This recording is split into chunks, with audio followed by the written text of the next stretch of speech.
Doctor Eduardo José Riela Bañuelos está postulado a los edictos 3 y 10 del año 2018.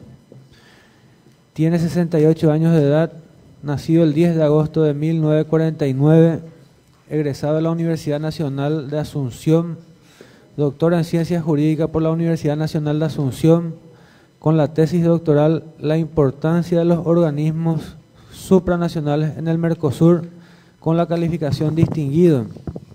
Ejercicio de la profesión por 20 años, miembro del Tribunal Electoral. Ejerce la docencia en la Universidad Católica Nuestra Señora de la Asunción y en la Universidad Nacional de Asunción. Buen día, doctor Eduardo Riela. Tiene 10 minutos para referirse sobre los ejes temáticos. El funcionario Ignacio Cardoso le estará indicando con la carpeta amarilla y la carpeta colorada a medida que transcurre el tiempo. Adelante. Muy buenos días para todos y gracias por escucharme. Comenzaré a desarrollar los ítems que me acercaron, sobre los cuales tengo que dar mi opinión o punto de vista en estos 10 minutos. En primer lugar, el rol del Poder Judicial en un Estado de Derecho. Si tiene que ser, obviamente, creo que todos los expositores lo habrán dicho, tiene que ser eficiente, eficaz, rápido. Y de ser posible, ya que estamos hablando de un Estado de Derecho, desde el punto de vista, quiero decir, Estado social de derecho, en lo posible debiera ser gratuito. Porque la mayor parte de nuestra población, la que accede a los pedidos de justicia, sobre todo en el interior, en la mayor parte de estas personas que concurren son de escasos recursos económicos, aparte, digamos, del debacle cultural y lingüístico que estamos padeciendo en este momento en nuestro país, lo cual es casi catastrófico, podría decir. Ahora bien, ¿cuál es la percepción a partir de allí del Poder Judicial que se tiene? Y obviamente no hay necesidad de repetir esto. Con la lectura diaria de la prensa uno se da cuenta de qué se opina del Poder Judicial. Muchas veces ocurre esta opinión en contrario, no tanto por la actuación del Poder Judicial, sino que probablemente por la falta de explicación clara y concisa por parte de los actores del Poder Judicial, de las resoluciones que toman. Generalmente, por lo general, están encerrados en una burbuja y no acercan al pueblo las explicaciones de los casos muy controvertidos o emblemáticos. Entonces, esta percepción es, digamos, bastante mala. Y esto interfiere, si ustedes siguen también las crónicas de los periódicos, las estadísticas, etcétera, tenemos que el país está en un constante crecimiento económico y estamos a 1 o 2 grados de alcanzar el grado de inversión extranjera, de pasar de ser país periférico a país, digamos, en vías de desarrollo con garantía de inversión extranjera. Prácticamente las personas no entienden la importancia de alcanzar algún día ese grado de inversión y aquí juega el rol del Poder Judicial, es indispensable. El Poder Judicial tiene que ser creíble. El ejemplo más claro que tenemos a este respecto es el caso de Italia, por ejemplo, en donde, digamos, la gama política hace, digamos, entre comillas, lo que quiere, pero el Poder Judicial italiano funciona, digamos, correctamente. También tenemos el ejemplo en, digamos, si bien es casi una dictadura, el caso de Singapur, por ejemplo, o Corea del Sur. En este caso, por ejemplo, tenemos que la hija del dictador está siendo juzgada y creo que ya fue condenada, etcétera. Ahí tenemos el ejemplo de lo que tendría que ser un Poder Judicial creíble, de tal manera que colaborásemos como Poder Judicial con los otros poderes del Estado para que este país pueda alcanzar el grado de inversión, con lo cual, digamos, a todos los que estamos acá nos va a convenir a ese respecto. Luego, pregunta si el compromiso, la autarquía presupuestaria. Obviamente el Poder Judicial tiene que tener autarquía presupuestaria, pero eso no quiere decir que el Poder Judicial pueda hacer todo lo que se le antoje, vamos a decir. Tendría que tener algún control, obviamente. La Contraloría es la que le tendría que controlar en esto, pero tiene que tener autarquía presupuestaria. Y si, por ejemplo, lo que había dicho en primer lugar, que los servicios de justicia tienen que ser gratuitos, obviamente necesitaría el Poder Judicial más recursos, de tal manera que pueda cumplir a cabalidad con su con su función. Y aquí quiero señalar algo también. No sé si es conveniente o no, pero creo que no es conveniente que la Corte Suprema de Justicia se cargue también de la administración de los bienes en dinero, estoy diciendo. Qué sé yo, construcción de edificios, compra de muebles, que si falta papel, etcétera, etcétera. Podría pensarse en alguna reforma que, por ejemplo, algún organismo se encargue del aspecto financiero, digamos, y que la Corte Suprema de Justicia se encargue exclusivamente de aplicar justicia y controlar a todos los órganos del Poder Judicial, que es yo, juzgado de paz, juzgado de primera instancia, ¿cómo se llama? Cámaras de apelaciones, etcétera. Claro que yo, desde luego, me van a decir, probablemente mis alumnos, vos, profe, estás hablando porque vos sos de la parte electoral y no estás en el día a día del Poder Judicial ordinario, vamos a decir. Pero en cuanto al compromiso personal en defensa de los derechos humanos, creo que con el control de la vida que uno realizó, etcétera, podrían preguntar en Concepción qué opinan, etcétera, y ahí te tendrá mi compromiso personal con los derechos humanos. Me he dedicado a la docencia hace casi 40 años, tanto en secundaria como en universitaria, y creo que los docentes, tratando de sacar a la persona de la ignorancia, en algo estamos contribuyendo a la concreción de los derechos humanos y de la democracia. Y por último, dice cuál es la propuesta personal con relación a si llega al cargo.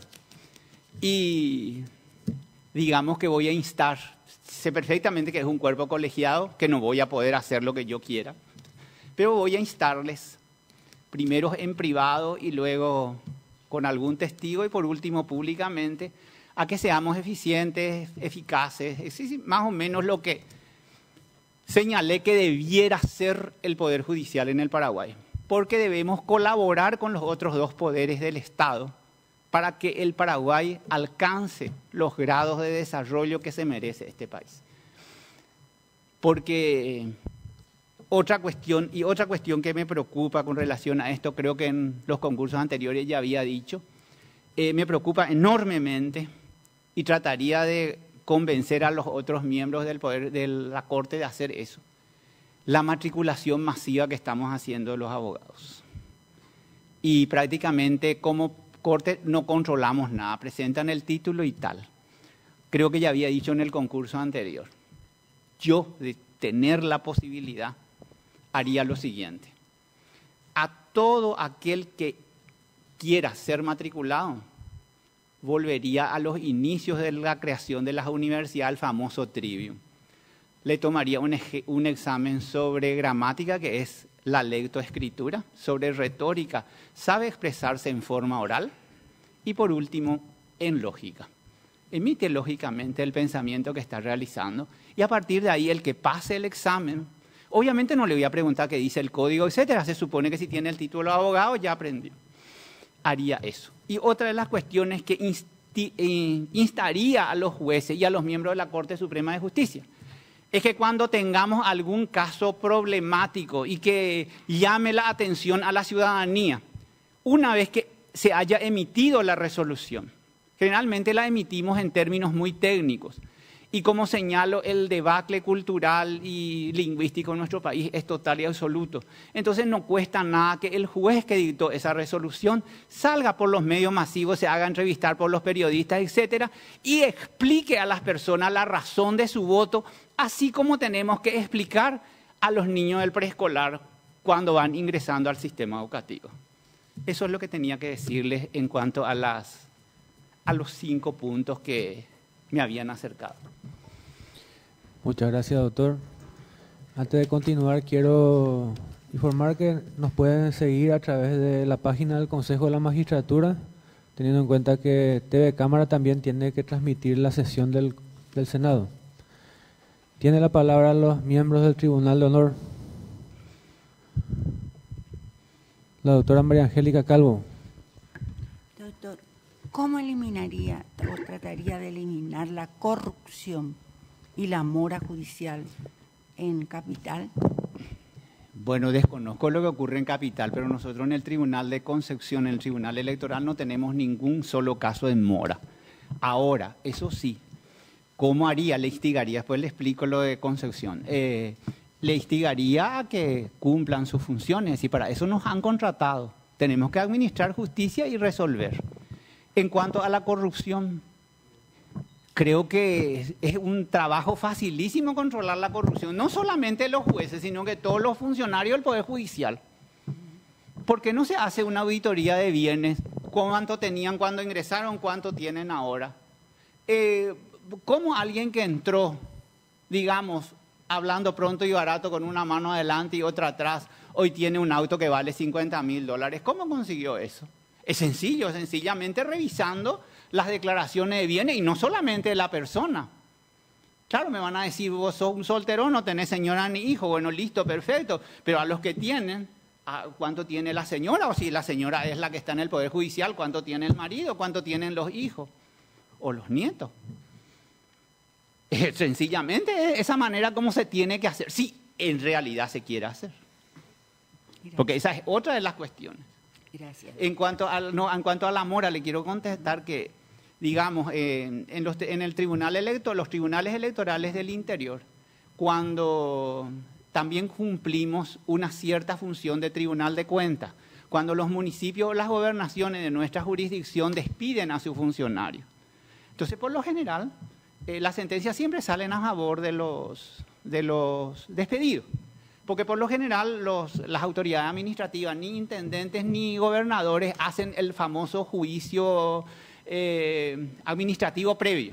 Entonces, luego, casi de hecho que es injusto el despido. Entonces, por lo general, la administración, el municipio o la gobernación, por lo general apela a nuestra sentencia y viene a la Corte Suprema de Justicia y ahí duerme el sueño de los justos.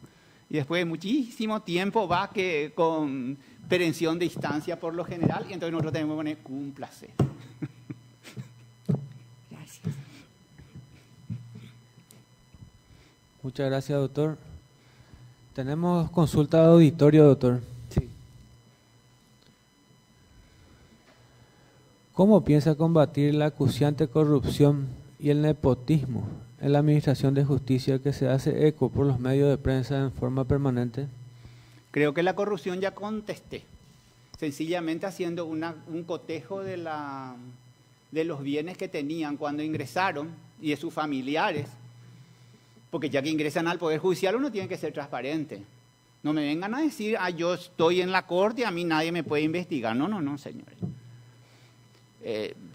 Estamos viviendo una época bastante difícil en el Paraguay. Estamos viendo que el contexto internacional nos está exigiendo ser claros y transparentes, porque los países centrales se están cansando con la cantidad de inmigrantes ilegales que le están entrando, poniendo en jaque, digamos, el paraíso en el cual ellos vivían.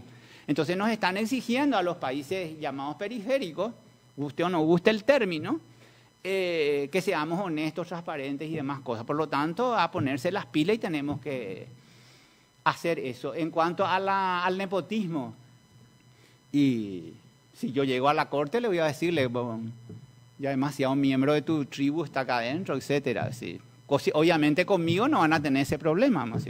Voy a entrar yo solito, ¿no?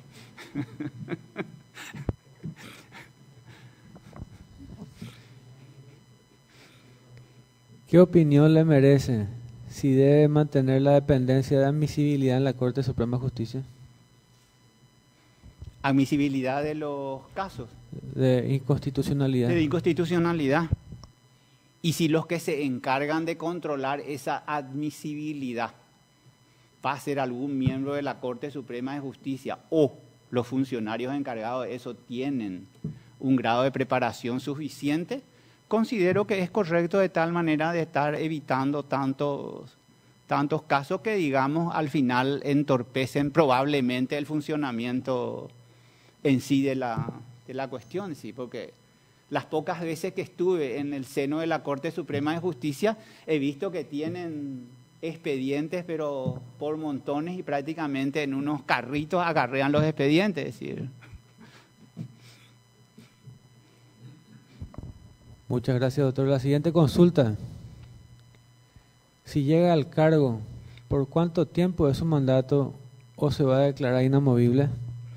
Por la edad que tengo, ya, aunque diga que me quiero declarar inamovible, a los 5 años me voy a tener que ir nomás de mi blog a mi casa, ya. Pero no hay de otra. Y otra cuestión. Ahora tengo acá, justamente acabo de retirar mi sentencia de inamovilidad como miembro del Tribunal Electoral de Concepción. Muchas gracias, doctor. ¿Qué opinión le merece la certeza constitucional que declara la Corte Suprema de Justicia?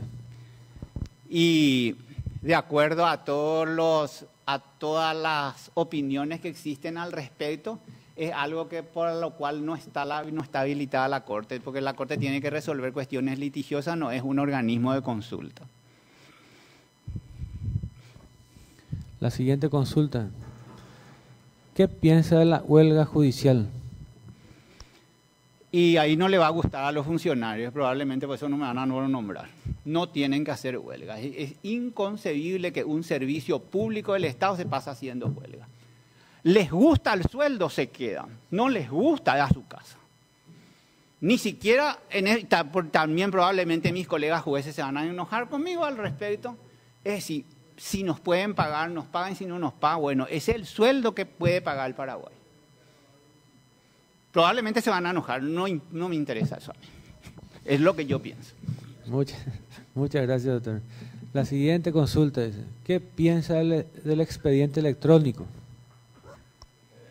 Y si va a servir para agilizar los trámites, dar más transparencia, bienvenido sea, vamos a decir. Desde luego sería necio de mi parte oponerme al avance de la tecnología. Tal vez el día de mañana hasta nosotros los jueces, pero por suerte yo ya voy a jubilarme, probablemente vamos a tener que ser sustituidos por robots, vamos a decir. Y esas hasta van a ser más honestos que nosotros. Muchas gracias, doctor. Tienen la palabra los miembros del Consejo de la Magistratura, el doctor Cristian Criscoy. Buen día, profesor. ¿Cómo está? Bien, bien. Hablaba de tomar un examen para el acceso a la matrícula. Sí. Esa es una idea que siempre está flotando en el ambiente. ¿Cree usted que esa evaluación tiene que tomarla la Corte Suprema de Justicia o un colegio de abogados público, como es la otra idea? ¿Y si existiese un colegio de abogados público? Podría hacer el colegio de abogados públicos. Lo único que le pediría encarecidamente a ese colegio de abogados públicos que para los primeros exámenes, si van a traer así algunos lingüistas, etcétera, me pidan también a mí que ponga algunas preguntas. No, si soy de la Corte ya no voy a poder ser. Muchas gracias, doctor. Tiene la palabra el doctor Carlos Cabrera. Buenos días, doctor. Buenos días. Usted habló de baque cultural y lingüístico catastrófico. Sí. ¿Usted se está refiriendo a las sentencias de la Corte en cuanto al idioma guaraní? ¿Cuál es su percepción al respecto? Me estoy refiriendo a la generalidad del Estado, del nivel lingüístico y cultural que está teniendo el Paraguay en este momento. Es simplemente una retrospectiva histórica. Justamente estábamos comentando con otros colegas antes de asistir a esta ponencia. Si analizamos el nivel de todas las instituciones, pongamos el caso del Parlamento, pongamos el primer parlamento que tuvimos después de la democracia, o inclusive los parlamentos que tenía Alfredo Stroessner. El nivel cultural, no estoy hablando ya del respeto a los derechos humanos ni nada, el nivel cultural de los integrantes era infinitamente mayor que tenemos ahora. Inclusive todas las instituciones, o sea, lo que estamos sufriendo es una degradación cultural que tiene enorme trascendencia en ese sentido, la competencia lingüística. Y no tenemos que culpar al guaraní, ningún idioma entorpece a otro. El problema es de la manera como esta llamada reforma educativa encaró la socialización de los individuos dentro del sistema.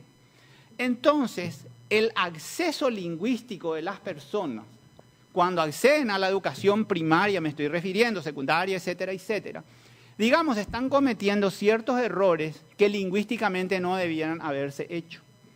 Entonces estamos convirtiendo en general a nuestro pueblo en un pueblo nilingüe.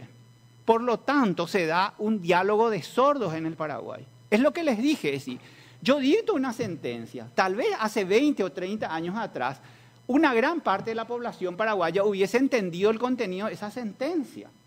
Pero hoy día yo dicto una sentencia y tengo que salir a explicar después, básicamente, inclusive utilizando parábolas, de tal manera que la gente entienda lo que uno dijo en su sentencia. ¿Cuántos abogados y jueces, justamente por esta degradación que estoy hablando, han dejado de utilizar el latín? O si uno pone alguna sentencia en latín, seguidamente uno tiene que dar la traducción, ya que habló del guaraní. Y muchas veces hay que inclusive hacer la traducción al guaraní. Y a lo mejor ni siquiera allí entienden el contenido conceptual de lo que uno está diciendo. Ese es el problema. Claro, no es el problema del Poder Judicial, es el problema educativo. Pero todas las instituciones del país estamos pagando esas consecuencias. Ahora, ¿hasta cuándo?